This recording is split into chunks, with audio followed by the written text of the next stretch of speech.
আবাসন দেশের তৃতীয় বৃহত্তম অর্থনৈতিক খাত হিসেবে বিবেচিত। প্রত্যক্ষ ও পরোক্ষভাবে প্রায় 1 কোটি মানুষের জীবিকা নির্ভর করছে এই খাতের উপর। এছাড়া জাতীয় আয়ে প্রায় 15% অবদানের পরেও আবাসন খাতে নেই প্রয়োজনীয় সরকারি আনুকূল্য বা পৃষ্ঠপোষকতা। অপ্রতুল ঋণ সুবিধা, ব্যাংক ঋণের উচ্চ সুদহার, জমিসহ গ্যাস বিদ্যুতের নতুন সংযোগ প্রাপ্তিতে সমস্যার সম্মিলিত প্রভাবে কেমন চলছে দেশের আবাসন খাত? পরিকল্পিত বসতির সংস্কৃতি চালুর পাশাপাশি বিভিন্ন সহযোগী শিল্পের প্রসারের মাধ্যমে অর্থনীতিতে নিরন্তর অবদান রেখে চললেও নেতিবাচক প্রচারণা আবাসন খাতের পিছু ছাড়ছে না। এজন্য আবাসন খাতের ব্যবসায়ীদের দায় কতটা? আবাসন খাতের সমস্যা ও সম্ভাবনা নিয়ে সিটিস্কেপ বিজনেস ভিশনে আজকের আয়োজনে আলোচক হিসেবে উপস্থিত আছেন রিহাবের সিনিয়র ভাইস প্রেসিডেন্ট রবিউল হক, উপস্থিত আছেন সিটিস্কেপ ইন্টারন্যাশনাল লিমিটেডের ম্যানেজিং ডিরেক্টর নাহিদ সারোয়ার, সঙ্গে আছি আমি ইয়াসির ইয়ামিন। স্টুডিওতে আপনাদের স্বাগত জানাচ্ছি। আপনাকে দিয়ে শুরু করি। ঠিক এই মুহূর্তে আবাসন খাতের সমস্যাগুলো, সংকটগুলো কি যদি সংক্ষেপে বলেন? সমস্যা একটি হচ্ছে জমির সমস্যা, জমি অপ্রতুলতা, ব্যাংক ঋণের যে অপ্রতুলতা, ব্যাংক থেকে কোনো ঋণ দেওয়া হচ্ছে না বলেই বলা যাবে। কোনো প্রাইভেট ব্যাংক আমাদের কাস্টমারদেরকে দিবেই ছাড়া লোন দিচ্ছে না। সরকারের বাংলাদেশ ব্যাংকের একটা বড় অঙ্কের একটা টাকা এক সময় আমাদের এই খাতে দেওয়া হয়েছিল, সেটি নিয়ে আমরা কাজ করছি। এখনো সেই প্রাপ্তি এখনো হয়নি। অর্থাৎ কি, আমার যারা কাস্টমার যারা এটা কিনবেন তাদের যদি আর্থিকভাবে তাদেরকে এগিয়ে না দেওয়া যায়, আর জমির যদি স্বল্পতা দূর করা না যায়, যেটি সরকারের পক্ষে করতে হবে, তাহলে এই খাতকে এগিয়ে নেওয়া যাওয়া আমাদের জন্য খুবই কষ্টকর হবে। আপনার মূল্যায়নে কি মনে হচ্ছে এই আবাসন খাতের সমস্যাগুলোকে আপনি কিভাবে দেখেন? আমি ওনার সাথে একদম একমত। জমির দাম যেভাবে আমাদের বেড়ে যাচ্ছে, জমির যে স্বল্পতা, এই জায়গায় যদি আমাদের কোনো সিস্টেমেটিক ওয়েতে গ্রোথ না হয়, তাহলে আমাদের সামনে ভবিষ্যৎ অনেক প্রবলেম আসবে। তো এই জন্য আমি মনে করি আমাদের যাই করা উচিত, একটা সিস্টেমকে ধরে একটা চিন্তাকে নিয়ে আগানো খুব দরকার আমাদের কাছে। এখন সেই জন্য কি মনে করেন, যেমন জমির স্বল্পতার কথা বললেন আপনারা দুজনেই, সেই জমিটি কিভাবে পাওয়া যেতে পারে? সরকার এক্ষেত্রে কিভাবে এগিয়ে আসতে পারে? সরকারের কিছু নিয়ম আইন অবশ্যই আছে। আমরা অনেক সময় দেখি আমরা আইনটাকে ভঙ্গ করতে চেষ্টা করছি, বা আমাদের কাজ যেভাবে করার কথা সেভাবে আমরা আগাচ্ছি না। এখানে দুদিক দিয়েই আসলে অসুবিধাটা দুপক্ষেরই। যারা করতে যাচ্ছেন তাদের জন্য সীমিত পয়সা, সীমিত চিন্তা, সীমিত ভাবে আমরা আগাতে চাচ্ছি। তো সেখানে সরকারের যদি সহযোগিতাটা ঠিকমতো থাকে, যদি আমরা রাজুক আইনটাকে সহজভাবে আমরা নিতে পারি, আমরা যদি সেইভাবে কাজগুলো করতে পারি, তাহলে দেখা যাবে আপনার প্রোডাকশন কস্টও কমে আসছে। আমাদের বিল্ডিং বানানোর যে সময়টা, সেটাও খুব ইম্পর্টেন্ট। আমাদের সময় উপযোগী হতে হবে। আমরা দেখছি আমরা যেখানে একটা দামি একটা জায়গায় যখন বিল্ডিংটা বানাচ্ছি, তখন আমাদের একটা মাপকাঠির জন্য আমরা একটা 14 তলা বা এর উপরে যেতে পারছি না, কিন্তু প্রচুর অর্থ দিয়ে এই জমিটা আমাদের কিনতে হবে। সরকারি যে নীতিমালার কিছু সীমাবদ্ধতার জন্য আমরা চেলেও পারছি না আগাতে। জি, আপনি কি মনে করেন? বড় অঙ্কের একটা টাকা যাচ্ছে জমির পিছনে। সেখান থেকে উত্তরণের কয়েকটি পন্থা আমরা বলেছি, অতীতেও বলেছি। একটি হচ্ছে সরকার আমাদের জমি দেবে নামমাত্র মূল্যে ডেভেলপারদের, তবেই এটার জমির ফ্ল্যাটের দাম কমানো সম্ভব। 2 নম্বর হচ্ছে যে সরকারের একটা নীতিমালাও রয়েছে যে আশেপাশের যে শহরগুলি রয়েছে সেখানে কৃষি জমি আমরা কোনোভাবেই ব্যবহার করতে পারবো না। তো সেক্ষেত্রে কৃষি জমি ব্যবহার যদি না করি, তো আমাদের এই জমির স্বল্পতা মেটানোর জন্য স্কাই ইজ দ্য লিমিটে যেতে হবে।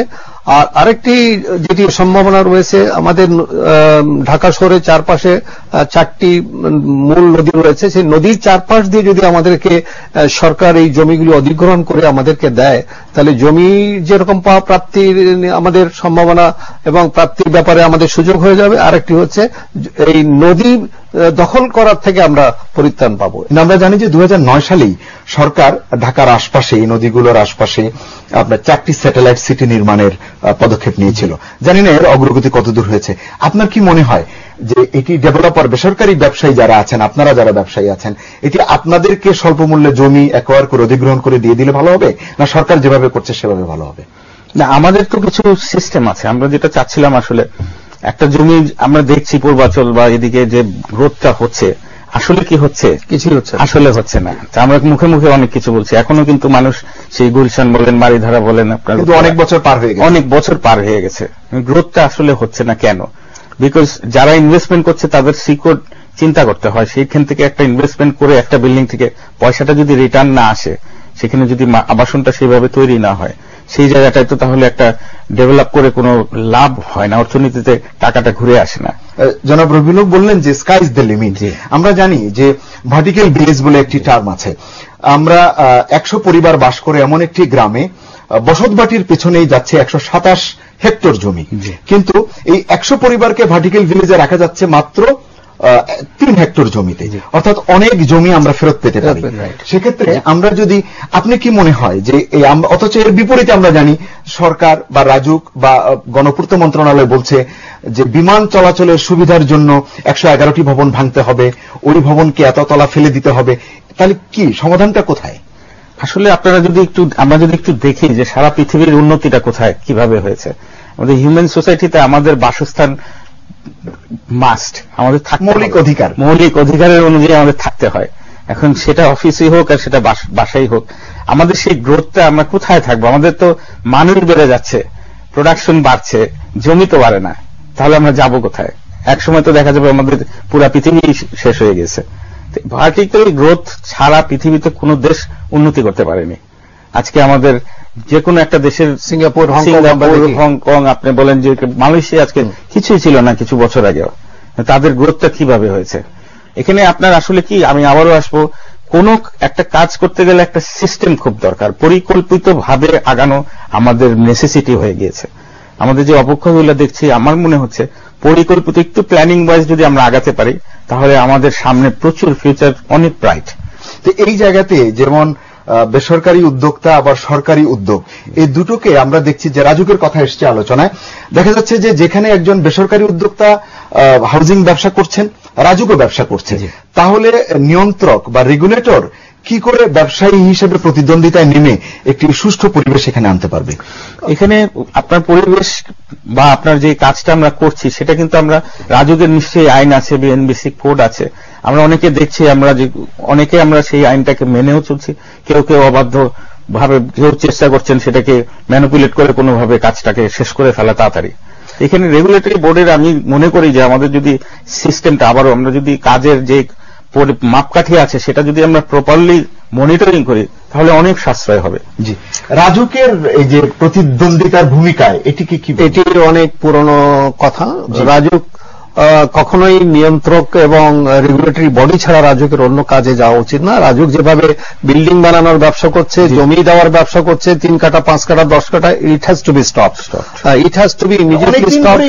আলোচনা হচ্ছে, বাট এটি উনি যেটি বললেন, কাজ কিছু হচ্ছে না। রাজুক শুধুমাত্র রেগুলেশনের কাজ করবে, অন্য কোনো কাজ করবে না। আর জমি বরাদ্দর সিস্টেমটা ইমিডিয়েটলি বন্ধ করে দেওয়া উচিত, এবং 5 কাঠা 10 কাঠা 20 কাঠা এই জমিগুলোতে টল বিল্ডিং এবং স্কাই লিমিটে যদি আমরা বিল্ডিং গুলো করি, তাহলে আবাসন সমস্যাগুলি। ঢাকা শহরে আমরা যতদূর জানি যে গবেষকরা বলছেন যে 69% মাটি হচ্ছে নরম মাটির জায়গা, তাহলে সেক্ষেত্রে এখানে আবার ড্যাপের প্রসঙ্গ চলে আসছে। ড্যাপ নিয়ে জটিলতা এখনো সমাধান হয়নি। কিভাবে দেখেন, ড্যাপ ইটসেলফ ইজ এ ফল্টি, সেটি অনেক প্রমাণ হয়েছে, অনেক আলোচনা হয়েছে। ড্যাপকে ঢেলে সাজাতে হবে, এটা নিয়ে দ্বিমতের কিছু নেই, আমরা বহুবার এটা নিয়ে কথা বলেছি। আর যেটি বললেন মাটি নরম আর এখানে জাপানেও আপনি যান, সিঙ্গাপুরেও যান, মাটি কোনো বিষয় না। এটা মাটির বিষয়টি যারা টেকনোলজি ডেভেলপ করেছে, এটা আমরা করতে পারি। আমরা জমির নিয়ে আমরা বিলাসিতা করার কোনো সুযোগ নেই ঢাকা শহরে। এখানে লাগলে মাটিকে এটাকে আমরা যারা বিশেষজ্ঞ রয়েছে সেটাকে আমরা এটাকে স্ট্যান্ডার্ডাইজ করব এবং সেইভাবে আমরা টল বিল্ডিং গুলো করব। ব্যাংক ঋণের অপ্রতুলতার কথা আমরা জানি, উচ্চ সুধারের কথা আমরা জানি, এগুলো একটা সমস্যা ক্রেতার জন্য এবং যারা নির্মাণ করছেন তাদের জন্য। এই ক্ষেত্রে প্রবাসী বিনিয়োগকারী যারা বা প্রবাসী বাংলাদেশি যারা, তাদেরকে বাংলাদেশের আবাসন খাতে কি করে উদ্বুদ্ধ করা যায়, এটি কেনার ক্ষেত্রে বা এই ধরনের ব্যবসার ক্ষেত্রে কিভাবে তাদেরকে আপনারা কাজে লাগাতে পারেন? খুব সংক্ষেপে। প্রবাসী ওনারা তো অত্যন্ত আমাদের মূল্যবান, ওনারা যেভাবে টাকা পয়সা আর্ন করছেন এবং আমাদেরকে পাঠাচ্ছেন, ওটাও আমাদের গ্রোথে অনেকটাই ওনারা সহায়ক হিসেবে কাজ করছেন। আসলে হচ্ছে কি এখানে নৈতিকতার অবক্ষয় হয়ে যাচ্ছে। এই জায়গাটায় আমি একটা জায়গায় খুব না বললেই নয় যে মনে হয় আমাদের যে কাজ করার যে প্রবণতাটা সেটা অনেক জায়গায় আমরা হারিয়ে ফেলছি। কারণ আমাদের ভালো মন্দর বিচারক মাপকাঠি এই জিনিসগুলো কিন্তু আমাদের এখন সময় এসছে বিচার করার। যদি কেউ ভালো কাজ করে, যদি কোনো ভালো একটা ডেভেলপার যদি আগেই আসে ভালোভাবে, যদি একটা সুস্থ বিল্ডিং প্রডিউস করে, তাদের জন্য যেই তাদেরকে যেভাবে অ্যাওয়ার্ড রিওয়ার্ড করা উচিত, তাদেরকে যেভাবে ইন্সপিরেশন দেওয়া উচিত, অন্য দিক দিয়ে যারা প্রণোদনা থাকা দরকার। হ্যাঁ, এই জায়গাটায় আমি মনে করি এই জিনিসটা আসলে কি যারা ইনভেস্টমেন্ট করছেন এখানে ইনভেস্টাররা আমাদের কোনো উপায় থাকছে না, আমাদের কোনো একটা ভালো নতুন কিছু দেখতে পাচ্ছি না আমরা সামনে। আমরা একটি ছোট্ট বিরতি নিচ্ছি, বিরতি নিয়ে আবার আলোচনায় ফিরব। দর্শক, সিটিস্কেপ বিজনেস ভিশনে নিচ্ছি ছোট্ট একটি বিরতি, ফিরবো একটু পরেই, থাকুন আমাদের সঙ্গে।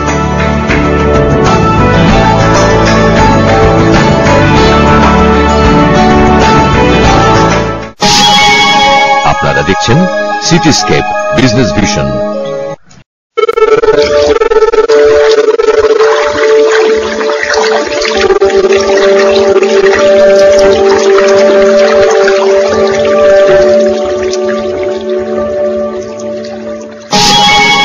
আপনারা দেখছেন সিটিস্কেপ বিজনেস ভিশন।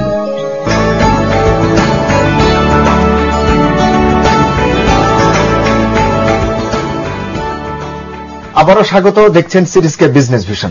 বিরতির আগে আপনি বলছিলেন নতুন কিছু দেয়া, এই প্রসঙ্গে আপনার কাছে আমার জানবার, যেমন সিটিস্কেপ ইন্টারন্যাশনালে আমরা দেখেছি যে আপনাদের কিছু কাজ, যে পরিবেশকে আপনারা গুরুত্ব দিচ্ছেন, পানিকে গুরুত্ব দিচ্ছেন, সরকারি নীতিমালার মধ্যেই এগুলো রয়েছে। খুব সংক্ষেপে যদি একটু বলেন, পরিবেশকে কিভাবে আপনারা দেখছেন, সবুজ ভবন বা গ্রিন বিল্ডিং এটিকে কিভাবে আপনারা নিয়েছেন? আচ্ছা, খুব সুন্দর কথা। গ্রিন বিল্ডিং, পরিবেশ আসলে এমন একটা জিনিস যেটা আমরা কখনোই আমরা একে বাদ দিয়ে চলতে পারি না। আমাদের প্রাকৃতিক পরিবেশ, আমাদের মানসিকতার পরিবেশ, আমাদের চিন্তার পরিবেশ, এই জায়গাটায় আমাদেরকে এখনই নেসেসিটি হয়ে গেছে এগুলাকে আমাদের চিন্তা করা, যে আমাদের ভবিষ্যৎ কি। আমাদের ভবিষ্যৎ নির্ভর করে আমাদের চিন্তার উপরে। আমাদের যে পরিবেশ বা গ্রিন বিল্ডিং, যে পরিবেশ বান্ধব যেই টার্মোলজিটা আজকে সারা পৃথিবীতে চলে এসছে, কারণ আমাদের যে অবক্ষয়গুলো হচ্ছে আসলে পরিবেশকে নিয়েই হচ্ছে। আমাদের সুনামি হচ্ছে, আমরা যেই ধরনের ডিজাস্টার হচ্ছে সবকিছু কিন্তু পরিবেশকে নিয়ে।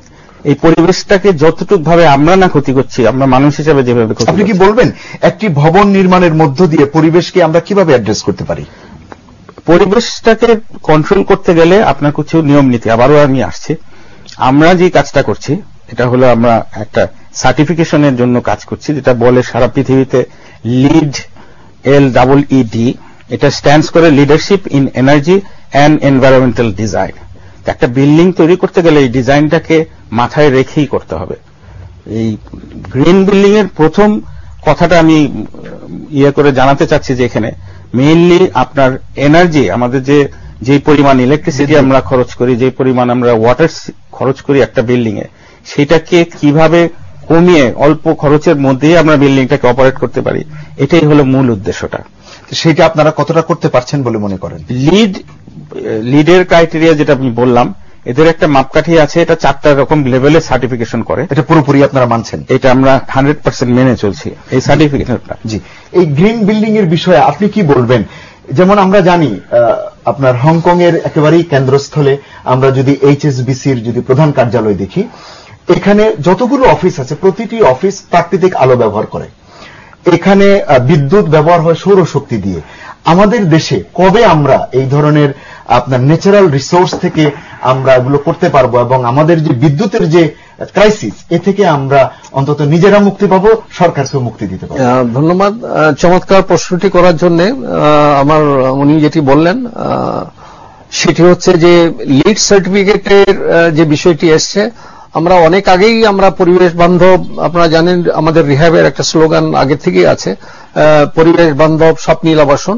এটি আমরা অনেক আগে থেকে করার প্ল্যানিং করেছিলাম, কিন্তু লিড সার্টিফিকেট দেওয়ার এবং এটিকে কন্ট্রোল করার এবং এটি দেখাশোনা করার জন্য যে সার্টিফিকেশনটা, সেটা হালে এটা হয়েছে এবং একটি মাত্র কোম্পানি এটা দেখাশোনা করছে, যার ফলে লিডের যে বিষয়টি রয়েছে যে আমাদের কম বিদ্যুৎ খরচে, কম পানি খরচে, কম মানে হিট এনার্জি আমরা কন্ট্রোল করে, বাতাসটাকে কন্ট্রোল করে আমরা কিভাবে পরিবেশ বান্ধব করতে পারি, সেটার জন্য সার্টিফিকেশনটা কেবল হালে শুরু হয়েছে, যার ফলে আমাদের পরিবেশ বান্ধব করতে আমাদের যদি সুবিধা হচ্ছে। ঢাকা শহরে এই গ্রিন বিল্ডিং গুলো যদি হয়ে যায় তাহলে দেখবেন যে পরিবেশ বান্ধব বিল্ডিং গুলো তৈরি হয়ে গেছে। আবারও ফিরে আসি পানির কথায়। আমরা জানি যে ঢাকা শহর সহ আমাদের দেশের বিভিন্ন অঞ্চলে ভূগর্ভস্থ পানির স্তর ক্রমশ নিচে নেমে যাচ্ছে। সিটিস্কেপ ইন্টারন্যাশনাল এই পানিকে পুনর্ব্যবহারের একটি প্রযুক্তি আমরা দেখেছি, কিভাবে আপনি একটু সংক্ষেপে যদি বলেন। মেইনলি আমরা যেটা করছি রেইন ওয়াটার হারভেস্টিং, আমাদের যেটা বৃষ্টি হচ্ছে বৃষ্টির পানিটাকে ধারণ করে এটাকে রিসাইকেল ওয়েতে আবার ইউজ করা। কিন্তু সরকার তো এর আগেই একটি আইন করেছিল, যেমন ভবন নির্মাণ করলে, বহুতল ভবন বানালে তার উপরে সৌর প্যানেলের অবকাঠামো থাকতে হবে এবং একটি আনুপাতিক হারে, এবং একই সঙ্গে জলাধার সৃষ্টি করতে হবে। কিন্তু এই বিষয়টিতে আসবো আপনার কাছেও, যে এই বিষয়টিতে রিহ্যাব সহ যারাই ডেভেলপ করছে, ছোট হয়ে যাচ্ছে বিল্ডিং এর সাইজ, কারণ আমাদের চারিদিকে সবুজও কিছু রাখা উচিত অক্সিজেন লেভেল বাড়ানোর জন্য। তো সবকিছুর সমন্বয়ে যদি আমরা একটা কিছু করতে যাই, আবার আমি যেটা এসেছিলাম যে আমাদের গ্রোথটা বাড়তে গেলে আমাদেরকে ভার্টিক্যালি উপরে আসতেই হবে। আমরা এখন যে বিল্ডিং এর যে সাইজ, আমাদের তো প্রফিটেবল ওয়েতেও কাজটা করতে হবে। এখন যারা বিল্ডিং গুলো বানাবেন তাদেরও তো সাস্টেন করতে হবে, নাহলে তারা কেন বিল্ডিংটা বানাবে, তাদের অ্যাপ্রাইজ করতে হবে। কিন্তু যে হারে দাম বেড়েছে, আপনি আগে বলেছেন, আপনি কি মনে করেন এই প্লটের দাম, ফ্ল্যাটের দাম আমাদের অর্থনীতির সঙ্গে সামঞ্জস্যপূর্ণ? না, সামঞ্জস্য তো মোটেও না, কিন্তু আমাদের কম্পিটিশন, আমি যে বললাম যে এতটুকু জমির মধ্যে আমাকে সেই কম্পিটিশনটা বজিয়ে রেখে আমাকে প্রফিট করে আসতে হচ্ছে, কিন্তু আমার জমির সাইজটা একটা নির্ধারণ করা আছে, একটা ফ্ল্যাটের একটা সাইজ নির্ধারণ করা আছে। তো অতটুকুর মধ্যে যদি প্রফিট মিলিয়ে আমরা একটা মানে আপনার চক্করের মধ্যে থেকে না বেরোতে পারলে এই খাতকে টেনে তোলা যাবে। আমি একটা জিনিস খুব বড় করে যেটা বলতে চাচ্ছি, আসলে আমরা যেহেতু প্রাকৃতিক এই পরিবেশ বান্ধব বিল্ডিং একটা অলরেডি করে ফেলেছি, আমাদের এটা 17 তলা অলরেডি একটা বিল্ডিং হয়ে গেছে, আমরা এই পুরো বিল্ডিংটায় আমরা এফিসিয়েন্সি লেভেলে দেখেছি আমরা 50% ইলেকট্রিসিটি কমাতে পেরেছি। আপনি শুনে আনন্দিত হবেন, 70% আমার ওয়াটার ইউজেস কমেছে। নিঃসন্দেহে একটি বিল্ডিং যদি এরকম একটা পর্যায়ে একটি কাজ করতে পারে, যেটা দেশের জন্য যথেষ্ট একটা গর্বের বিষয়। আমরা যদি 10টা বিল্ডিং বা উনি যেটা বললেন এরকম যদি সবাই একটু উদ্যোগ নিয়ে আগায়, তাহলে কিন্তু আমাদের ন্যাশনাল গ্রিডে আমরা আরো ইলেকট্রিসিটি অ্যাড করতে পারি। নিশ্চয়ই। রবিউল ভাই, আমাদের শেষ করতে হবে, আপনি যদি খুব সংক্ষেপে বলেন। আমরা দেখেছিলাম যে এবছরের এপ্রিলে রিহ্যাব একটা সেমিনার করে বলেছিল যে এই আবাসন খাতে বিনিয়োগের এখনই সময়। আপনি কি মনে করেন এখনো আসলে এটি বিনিয়োগের মুখ দেখেনি? আমি অল্প করে যদি বলতে হয়, আসলে বিনিয়োগের মূল যে চাবিকাঠি সেটি আমাদের এনআরবির যারা বিদেশি ভাই সাহেবরা থাকেন, যারা ভাইরা থাকেন, তারা এই টাকাটা পাঠাতেন। কিন্তু প্রবলেম হয়ে গেছে রিটার্ন অন ইনভেস্টমেন্ট। তারা দেখছেন যে ঢাকাতে একটা প্রোডাক্ট কিনা, সেটা কমার্শিয়াল বিল্ডিং হোক বা অ্যাপার্টমেন্ট বিল্ডিং, সেটা কিনা ভায়াবল হবে না লস অ্যাঞ্জেলসে বা আমেরিকাতে নিউ ইয়র্কে কিনাটা ভায়াবল হবে। তারা এটা খতিয়ে দেখছেন। তো জমির মূল্যের কারণে এত বেশি হাই রেট হয়ে গেছে, যেটি উনি বললেন যে গ্রিন বিল্ডিংও হয়তো করবো আমরা, কিন্তু এই মুহূর্তে কমার্শিয়াল বিল্ডিং ছাড়া অ্যাপার্টমেন্ট গুলো করে আমরা ভায়াবল করতে পারবো না, অনেক কষ্ট পড়ে যাবে। এই মুহূর্তে জমির অতিরিক্ত মূল্যের কারণে তারা ইনভেস্টমেন্টে পিছিয়ে গেছে, যার ফলে আপনি দেখবেন অনেকে মালয়েশিয়া তারা প্রোডাক্ট কিনছেন, সিঙ্গাপুরে কিনছেন, লস অ্যাঞ্জেলস কিনছেন, আমেরিকায় কিনছেন, দুবাইতে কিনছেন। তো এটাকে আমাদেরকে অ্যাড্রেস করতে হবে। আমাদের অ্যাড্রেসটা করলেই আপনি যেটি বললেন যে আমাদের এখানে বিনিয়োগটা বেড়ে যাবে, আদারওয়াইজ বিনিয়োগটা হোঁচট খাবে এবং সেটির জন্য সরকারের যে রেভিনিউ আপনি ভাবছেন সেটি কাঙ্ক্ষিত লক্ষ্যে পৌঁছানো খুব দূর হয়ে যাবে। নাহিদ ভাই, শেষ করবো আপনাকে দিয়ে, খুব সংক্ষেপে কি বলবেন? আপনি ব্যবসায়ীদের কথা বলেছেন, ক্রেতার কথা বলেছেন, নীতিনৈতিকতার কথা বলেছেন। এই আবাসন খাত যে এই চক্রের মধ্যে আছে, এ থেকে উত্তরণের জন্য শেষ কথা কি বলবেন? আমি আবারও বলবো, ভার্টিক্যাল গ্রোথ ছাড়া, উপরে ওঠা ছাড়া আমাদের কোনো উপায় নেই। এখন ভার্টিক্যাল গ্রোথ কারা যাবেন, কারা করবেন, এটা একটা নীতি নির্ধারকদের বসে একটা চিন্তা ভাবনা করা উচিত। তবে আমার প্র্যাকটিক্যাল এক্সপিরিয়েন্স থেকে আমার মনে হয় অন্তত পক্ষে এফিসিয়েন্সি যারা চাচ্ছেন, এই দেশের উন্নতি চাচ্ছেন, যারা আমাদের নির্ধারণ করছেন, একটি কাজ পরামর্শ বা একটি আইডিয়া আমি শেয়ার করতে পারি যে যারা এফিসিয়েন্সি যে বিল্ডিং করে হয়তো কিছুটা ইলেকট্রিসিটি কমাচ্ছেন বা রিইউজের ব্যবস্থাটা নিচ্ছেন তাদেরকে রিওয়ার্ড হিসেবে হলেও আমাদের যে ফার রেট নিয়ম করা আছে যে একটি মাপকাঠিতে এর বেশি যাওয়াই যাবে না, কিন্তু যারা কন্ট্রিবিউট করছে দেশের এনার্জিতে কন্ট্রিবিউট করছে, যারা প্র্যাকটিক্যালি ভালো কাজ করে আগাতে চাচ্ছে তাদের তো একটু রিওয়ার্ড দরকার আছে। সেই জিনিসটাও যদি চালু হয় তাহলে মনে হয় আমাদের ইন্সপিরেশন বাড়বে, তাতে আমাদের এরিয়াও বাড়বে, ইন্সপিরেশনও বাড়বে, ভবিষ্যৎ আমাদের ভালো হবে, সেক্টরও এগিয়ে যাবে। জি, স্টুডিওতে এসে আলোচনা অংশ নেওয়ার জন্য আপনাদের দুজনকে ধন্যবাদ। আপনাকে ধন্যবাদ। দর্শক, সিটিস্কেপ বিজনেস ভিশনের আলোচনা আজকে এ পর্যন্তই। দর্শক, আপনাদেরকে জানিয়ে রাখি আর কদিন পরেই অর্থাৎ আগামী সোমবার ঈদুল আজহা। পবিত্র ঈদুল আজহার আগে বিজনেস ভিশনের এটি শেষ পর্ব। আবারও দেখা হবে ঈদের পরে। সে পর্যন্ত সবাই ভালো থাকুন, সুস্থ থাকুন। আপনাদের প্রত্যেককে ঈদুল আজহার শুভেচ্ছা।